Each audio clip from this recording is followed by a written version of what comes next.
The day my family threw me out, they thought they were punishing me. Instead, they gave me the greatest gift of my life. They just didn't know it yet.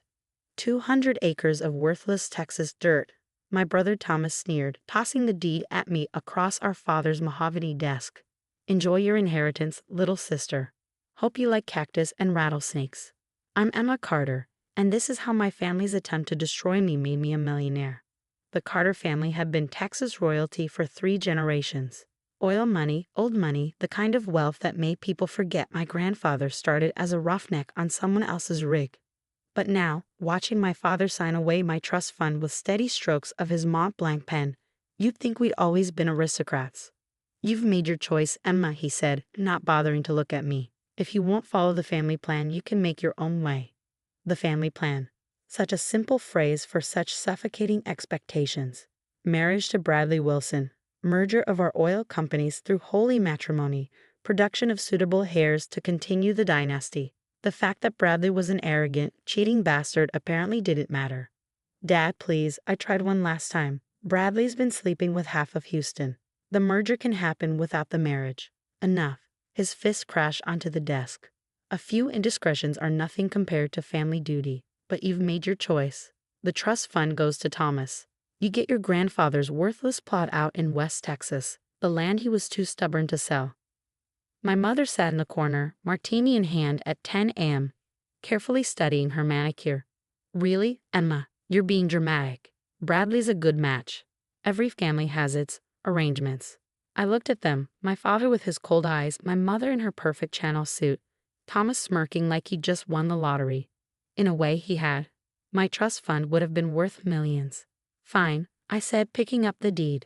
Keep your money, keep your precious merger. Keep Bradley. I'll take Grandpa's land. Thomas laughed.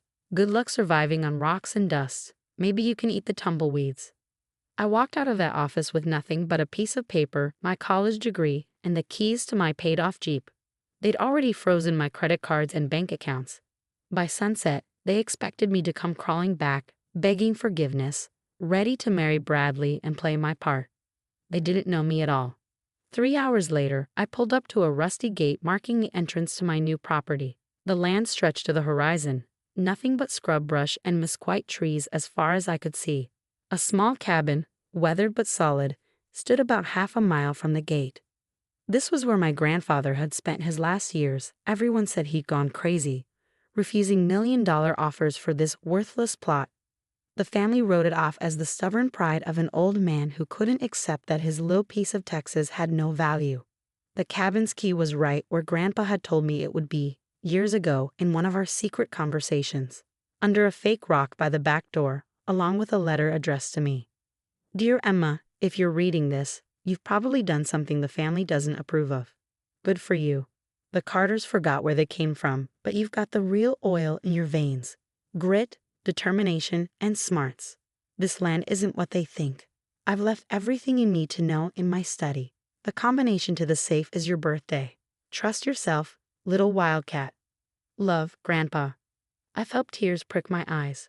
Grandpa had been gone 3 years, but he'd known. Somehow, he'd known I'd end up here. The cabin was basic but clean. Solar panels on the roof still worked, providing power for lights and a small window unit. A propane tank fed the stove and water heater. It wasn't luxury, but it was livable. Grandpa's study was a small room lined with maps and geological surveys. In the floor safe, I found more maps, detailed notebooks, and a thick folder labeled Core Samples, 2019. I spent that first night reading through everything, my college geology degree finally proving useful for something besides disappointing my parents. The more I read, the more my hands shook. Seismic surveys, geological assessments, core sample analyses, all pointing to one incredible possibility. My phone buzzed. Thomas, probably calling to gloat or check if I was ready to give up. I declined the call and kept reading. At dawn, I made coffee and walked out onto the porch. The rising sun painted the desert in shades of gold and purple. This land wasn't worthless. Far from it. Grandpa hadn't been crazy. He'd been clever. My phone buzzed again. This time it was Bradley. Emma, babe, don't be stupid. Just come back. We can work this out. Your father's already drawn up the new trust fund papers. All you have to do is say yes. I looked at the geological reports spread across the kitchen table, then back at the vast expanse of my inheritance. No thanks, Bradley. I think I'll take my chances with the tumbleweeds. Don't be ridiculous. What are you going to do out there alone? Farm rocks? I smiled, thinking of Grandpa's detailed notes. Something like that. Goodbye, Bradley. I spent the next week studying everything Grandpa had left behind. The man everyone had dismissed as a senile old fool had spent his final years meticulously documenting what lay beneath this worthless land. But I needed help to prove it. More importantly, I needed someone who wouldn't run straight to my family with the information. That's when I remembered David Martinez. He'd been 2 years ahead of me at UT Austin, studying petroleum engineering while I studied geology. Last I heard, he'd started his own consulting firm specializing in independent oil prospecting. And most importantly, he'd never run in the same circles as my family. I found his number and dialed, heart pounding. David, it's Emma Carter. Remember me from UT. Listen, I've got a proposition for you. How'd you like to help me prove my whole family wrong? There was a pause, then a chuckle. Emma Carter asking for help? This I've got to hear. I took a deep breath. I've got 200 acres in West Texas and some interesting geological surveys. Want to come take a look? Off the record, of course. Send me the coordinates. I'll be there tomorrow. I hung up and looked out at my land, my empire in waiting. Grandpa had known exactly what he was doing when he left this to me. He'd known I was the only one who would bother to look past the surface. My family thought they were punishing me by taking away their money and giving me this worthless land. But Grandpa's letter kept running through my mind. You've got the real oil in your veins. Soon they'd learn just how right he was. David arrived the next morning in a dusty pickup truck loaded with equipment. He looked exactly as I remembered from college. Practical, no nonsense, and smart as hell. Emma Carter living in a cabin, he grinned, shaking his head. Never thought I'd see the day. I spread Grandpa's maps across the kitchen table. What do you make of these? He studied them for a long moment, his expression changing from curiosity to surprise to barely contained excitement. Your grandfather did all this? He pointed to the detailed surveys. These are professional grade, and these core samples. He looked up at me. Emma, if these readings are accurate, I need you to verify them. I cut in, independently, with new equipment and fresh eyes. He nodded slowly. It'll take a few days, and it won't be cheap. I pulled out an envelope. 5,000 now, 15 more if you find what I think is down there. And David? Not a word to anyone. For the next week, David and his small team conducted new surveys.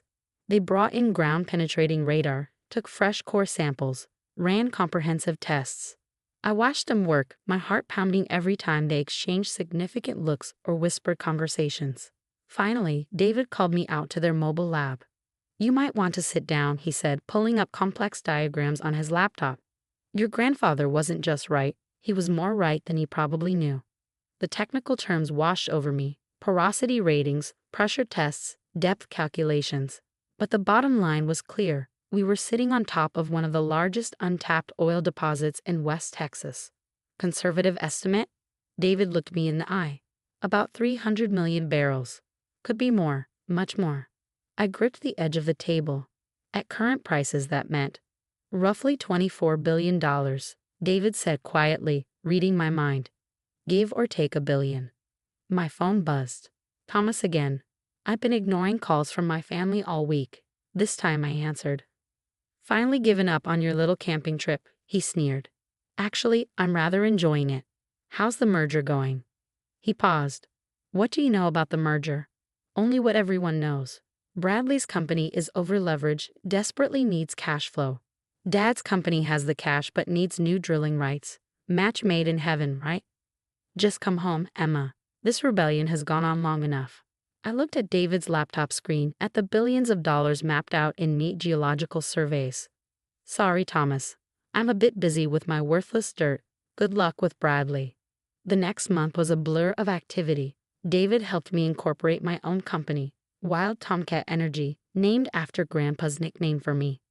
We filed drilling permits, negotiated with equipment suppliers, and most importantly, kept everything quiet. Then came the morning I've been waiting for. I was in my cabin's kitchen when multiple vehicles came roaring up the dirt road. A cloud of dust revealed my father's Mercedes, Thomas's Range Rover, and Bradley's ridiculous Ferrari struggling with the unpaved track. "What the hell is this?" my father demanded, storming onto my porch and waving a paper. It was a copy of my drilling permit application. "Public record, of course." "Private property," I said calmly. "You're trespassing." "Like hell we are. You're drilling on family land." "No," I cut him off. "I'm drilling on my land. The land you so generously gave me, remember?" Bradley pushed forward. "Baby, let's be reasonable. You don't know anything about oil extraction." "Actually," David stepped out of the cabin. "She knows quite a bit. Geology degree from UT Austin, remember? The one you all said was worthless." "Who is this?" Thomas demanded. "David Martinez, Chief Operations Officer of Wild Tomcat Energy." He smiled. "Also the person who verified that this worthless plot is sitting on roughly 300 million barrels of oil." The color drained from their faces. That's impossible," my father stammered. "We had this land surveyed years ago." "No," I corrected him. "You had the neighboring plots surveyed. Grandpa kept this piece quiet. He knew what was here. He was just waiting for someone smart enough to find it." "Now see here," my father's face reddened. "You can't." "Can't what?" I interrupted. "Can't drill on my own property. Can't start my own company. Can't refuse to marry a cheating bastard to save his failing company." Bradley stepped forward. "Emma, be reasonable. We can work something out." "Like what, Bradley? A merger?" I smiled sweetly. "Actually, I've been talking to your board of directors. They're very interested in a different kind of deal, one that doesn't involve a marriage." His face went pale. "You wouldn't." "I would. In fact, I did. The paperwork goes through next week. Wild Tomcat Energy will be acquiring controlling interests in Wilson Oil. Turns out when you're sitting on $24 billion worth of oil, banks are very eager to help finance acquisitions." "24 billion," Thomas choked. "Give or take a billion," David added helpfully. My mother finally spoke up from where she'd been standing by the Mercedes. "Darling, we're family. Surely we can discuss this reasonably." "Family?" I laughed. "You mean the people who threw me out? Who tried to force me to marry a cheating fraud? Who mocked this inheritance as worthless?" I shook my head. "No, Mother. You're not family. You're just people I used to know." "You'll regret this," my father growled. "We'll contest the deed." "Go ahead." I cut him off. "The deed's ironclad. Grandpa made sure of that. You signed it over in front of witnesses, remember? Your big dramatic gesture." David stepped forward. "I suggest you leave. We have work to do." They stood there, speechless, as the first drilling equipment began arriving. Massive trucks kicked up dust clouds as they rolled through the front gate. Teams of workers began unloading gear. The future was arriving, and they weren't part of it. "Goodbye," I said firmly. "Don't bother calling. I'll be too busy eating tumbleweeds." 6 months later, I stood on my cabin's porch watching the sunset paint the oil derricks in shades of gold. The first wells were producing beyond our wildest expectations. Wild Tomcat Energy was worth billions, and Bradley's former company was now just another subsidiary in my growing empire. My phone buzzed with another text from Thomas. "Please, Emma, just talk to us. We're family." I deleted it without responding. Family isn't about blood or money or business mergers. It's about trust, respect, and seeing value in someone beyond what they can do for you. Grandpa had seen that value in me. He'd known exactly what he was doing when he left me this worthless land. He'd known I'd be the one to understand its true worth, not just the oil beneath it, but the freedom it represented. David walked up, holding 2 cups of coffee. "First quarter profits are in. The board's going to be very happy." I took my cup, smiling. "Think we should send my family a Christmas card? Maybe a nice photo of the derricks." He laughed. "Nina, success is the best revenge." Besides, he gestured at the thriving oil field before us. "I think they get the picture. They tried to bury me in worthless dirt. Instead, I'd built an empire. Sometimes the best revenge isn't just proving people wrong.